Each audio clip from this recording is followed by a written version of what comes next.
Hi, today I'm going to share with you one of the fundamentals of neuro-linguistic programming and the premise of how we see the world through our own unique lens of perception.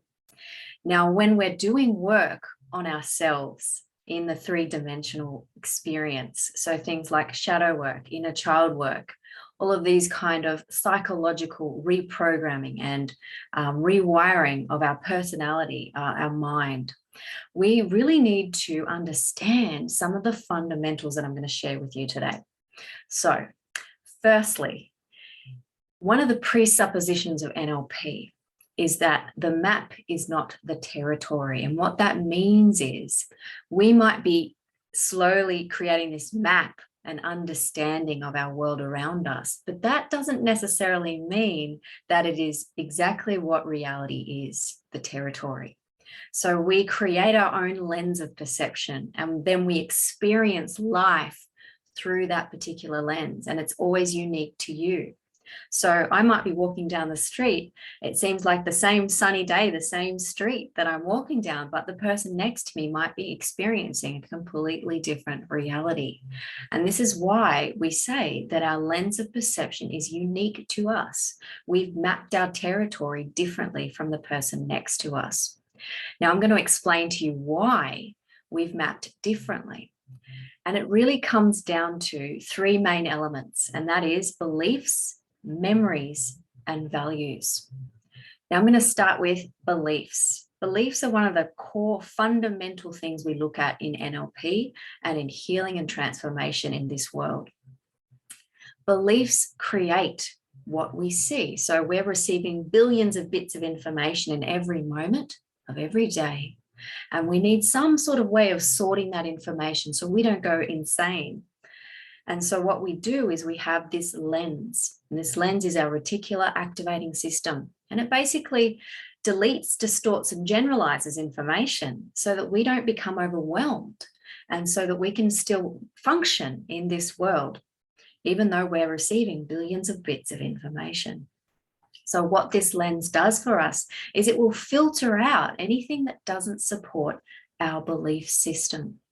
So let's say when you're a child, you grew up with the belief that life is hard, life is a struggle, you have to work hard, and you probably got that from your parents, and your parents got it from their parents, and so on, all the way back.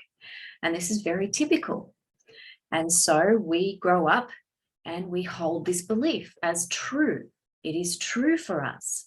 So our reticular activating system, our lens of perception, will support that belief, and it will filter out and delete information that doesn't support that belief. So let's say that life is really easy for someone else. Life is easy and effortless and flowing. They have a different filter of perception, a different belief in the ease of life. And so the person who's struggling doesn't see all of these opportunities and all of this ease and flow in their lives because it's being filtered out of their perception. So we also have memories. Now, science has shown that we actually remember over 50% of our memories are distorted. They're illusions, they're exaggerations, and they are generalizations of what really happened in that moment. Now, if you remember when you're a child, you probably recall going to a playground, and in your mind, that was a huge playground, big slides, big zip lines, big trees, big spin things, and big ladders, and everything was big. But then you go back and visit that playground when you're an adult, and you find that, in fact, it's not as big as you remember. And this is exactly how our memory works. It is not the most reliable system. Our memory absolutely deletes, distorts, and generalizes information to fit our reality. And what we anchor in as our memories usually are based on our feelings at the time, the vibration. And so we might have a memory of being bitten by a dog when we were a little kid. And that entire experience put us into fight, flight, freeze mode, into survival mode when we were just a little kid. And so that feeling was horrible. It was scary. And we distort that and make it bigger and exaggerated in our memory. And so as an adult, we run in the other direction if we see a dog, because we have that memory as if it was yesterday. That fight, flight, freeze is reactivated. That memory is connected to a feeling. And so we re-experience that trauma again. So this is essentially why we need to be cautious of our memories. So you might remember an old flame and have this rose-tinted glasses perception of that relationship, when usually everything is a 50-50 balance of the spectrum of duality. So we're going to have hot and cold, light and dark, happy and sad. Every memory can be deleted, distorted, and generalized depending on how we were feeling at the time. So that's why we cannot really rely fully on our memories as our lens of perception. And so we often find that as we do healing and change work, we can go back and change those memories. And that's what we do in NLP, is timeline therapy, because really our reality is based on what we're thinking.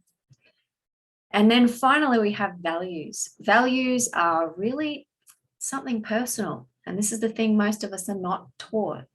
We are taught what is important through our culture, through our parents, through our school, through the media, through our grandparents, through the culture. And this becomes how we see reality.